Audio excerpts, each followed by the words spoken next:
Alright, so Umar Nurmagomedov is going to be fighting Merab Dvalishvilli at UFC 311, and Merab still swears that Umar Nurmagomedov does not deserve this title shot, which is absolutely crazy to me, because I don't know how you can argue anyone else but Umar deserves the title shot right now. In my opinion, I think this was the most obvious next fight for Merab in the division, but let me know if you disagree and you think Umar actually doesn't deserve it, or if you think he actually did deserve it. And while you're down there, I'd appreciate if you could like, subscribe. We're really close to 500 subs, and every single subscriber is getting automatically put into a petition to bring back meth stream. So if you want that to happen, you absolutely have to like and subscribe. Anyway, let me get into it. Merab is really starting to annoy me, okay, because he keeps swearing that Umar does not deserve this title shot and he's disrespecting Georgia and, him, and it's like, bro, what are you talking about, bro? Umar, every single time this is mentioned, Umar does not seem to even understand what is going on, and every time Merab is asked, how was he disrespected, this guy cannot even, fathom what the question is asking him, bro. This guy has no answers, no words at all, just cannot respond to the question. It's crazy to me. But the thing that annoys me the most is that Merab constantly goes on about how Umar does not deserve this title shot, And again, he clearly is not the most deserving contender. Like I said, he's only fought one ranked guy. But you compare him to everyone that Merab is calling out. Okay, this is why it makes it so hypocritical and just annoying. Okay, he's calling out Sean O'Malley, who's coming off a loss. Okay, only had one title defense, and he wants to give him an immediate rematch after he I wouldn't say dominated him, but bro, he won clearly, and I don't think that Sean O'Malley is gonna do anything different. And it's bro, why are you calling out Sean O'Malley? He's coming off a loss. How does he deserve a title shot more than Umar? And then he's calling out Davison Figueiredo, which this is just a crazy call out to me, okay? Because Davison Figueiredo was coming off a win off Chito Vera, okay, and Cody Garbrandt. Bro, these are not crazy wins that make him deserve a title shot more than beating Corey Sandhagen. Beating Corey Sandhagen is easily 10 times more impressive than beating Chito Vera and Cody Garbrandt and Rob Font, bro. Those are not crazy wins. I know Davison Figueiredo's a former champ or whatever, but by that logic, bro, we might as well just give Tony Ferguson another title shot as well, because why not? Because he's beaten all those guys in the past. It makes no sense to even say that, okay? Just give Stipe another title shot against Jones, and, maybe we'll see Stipe versus Gaziev in the future one day too. That would be great. But it's bro, what is the point of those fights, bro? Because Davison Figueiredo, even the wins that he was coming off of, Chito and Cody Garbrandt, those weren't even crazy impressive performances, okay? I'm not hating on them. They were good performances, obviously, but no one was watching that and was Davison Figueiredo is going to be a future champ, or he needs to fight Merab right now. No one is looking at that, alright? That's so stupid to say, because you look at Umar's performance over Corey Sandhagen, bro, he 49-46'd him in the striking. He outstruck Corey Sandhagen. I feel that is 10 times more impressive than Figueiredo going to a 29-28 decision with Chito Vera. Bro. And then Petr Yan, who's kind of the most deserving guy. But this fight just doesn't make any sense. This genuinely makes no sense. This wouldn't sell. This is not a fight anybody wants to see. This isn't even a legacy fight, because he's already beat Petr Yan. At least with Davison Figueiredo, it was it's a former champ or whatever, so you might just want that legacy on his resume for free.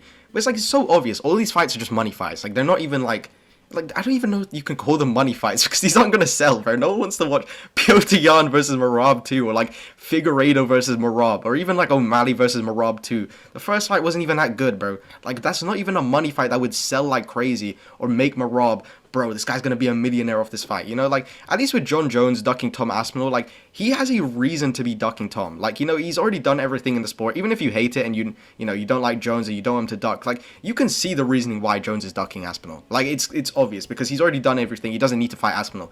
Merab just became champ, and this guy is trying to duck Umar. I know he's taken the fight, and I've seen some people say this, that's bro, Merab took Umar, man.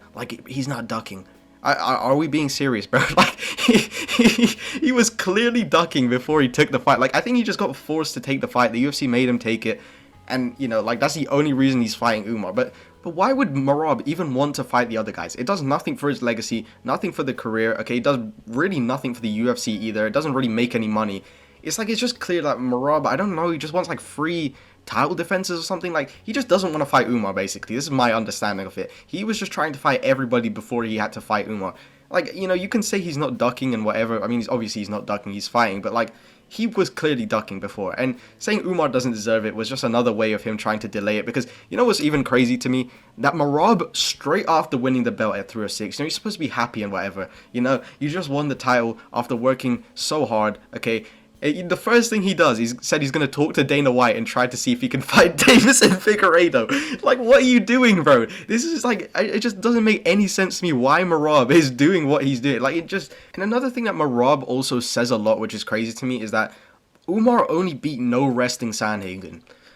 This is wild to me because, bro, the Sandhagen that fought Umar would absolutely smoke Merab. Like, I'm fully confident in this, bro. Like, seriously, what is Merab gonna do from the position that Umar was in when he, like, I think, like, Umar was, I don't even know, like, the positions were so weird, bro. I'm not even gonna try and describe them, okay? But Sandhagen would, like, Grammy roll, and then Umar would be kind of, like, underneath Sandhagen. Bro, Merab would have 100%, like, lost those positions and not come out on top the same way Umar did. Bro, because Merab's wrestling, like, in terms of, like how high level it is, bro, it is not that high level at all, okay? If Merab takes you down, like, getting back up is not even, like, hard, bro. Half the time, people get up, but he just goes back and shoots the takedown again. Like, that's his entire game plan, which is, like, bro, Umar could so easily beat Merab if he just takes him down, bro. Because, bro, if Merab can't shoot takedowns because he's on the bottom, he's cooked, bro, because he's not going to be getting any points, because I genuinely don't know what he's going to do against Umar, but whatever, bro. I still think Sandhagen would probably beat Merab. Like, the same Sandhagen that fought Umar, I think he would beat Merab, to be honest. Maybe, I don't know, but I think Umar poses way more of a threat in the striking, which is probably why Sandhagen was kind of patient. Like, bro, Merab has no striking, but basically no grappling. It's just pure, like, gas tank, and that's it. So, I low-key think that Sandhagen probably would have beat Merab. I don't know if that's a crazy take, but, like, bro, if you watch the Sandhagen-Umar fight, and then you watch the Merab, like, Sean O'Malley fight, like, it's just night and day, okay?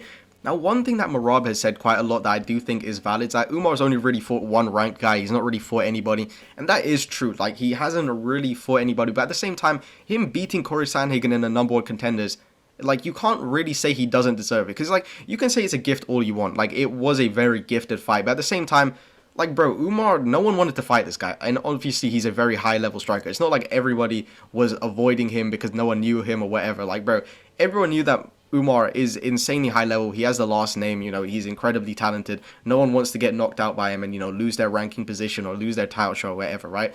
So, you know, saying that Umar hasn't fought anyone and blaming on him is just like, what option did he have? Like, realistically, it was either he gets that Sandhagen fight or some really high level fight that he, you know, didn't really deserve, but he, you know, had to fight somebody, or he just never fights again because nobody wanted to fight him. So you can't really blame that on Umar. And on top of that, if he's beating the number one contender, like, you can't really say he doesn't deserve it now because he's also just beat the best guy. And again, very dominantly, okay? Like, bro, 49-46ing Corey Sandhagen in the striking, like, that is impressive, okay? That is very impressive. You kind of argue that somehow that Umar is not, like, somehow he's not deserving, because that makes no sense. Because if you beat the number one guy, it doesn't really matter how, or like how you got that shot. He's clearly the most deserving if he beats the number one guy. It's like somehow arguing that if Umar now beats Merab to become champion, he's not deserving of becoming champion. Like, if you're being the best guy, like, you are the best. Like, that's basically how it works, kind of. So, yeah, that's really all I wanted to say, because Merab, bro, this guy is genuinely starting to annoy me. I'm probably going to make a whole video about how much just, like, Merab is a terrible champion, because I don't know what he's doing. Like, he was clearly ducking Umar, and then he's going to claim, the thing is with, like, Jones and whatever, like, he's self-aware, okay, he's saying that he's ducking, I think, but with Merab, he swears that he's not ducking, or he thinks that, I don't even know, like, Umar is just, like, not deserving, that's why. Like, that's clearly not the only reason why that Umar, who happens to be the toughest test in your division, is also the same guy who just absolutely doesn't deserve it. It makes no sense, but yeah, that's going to be it. Thanks for watching, like, subscribe, alright.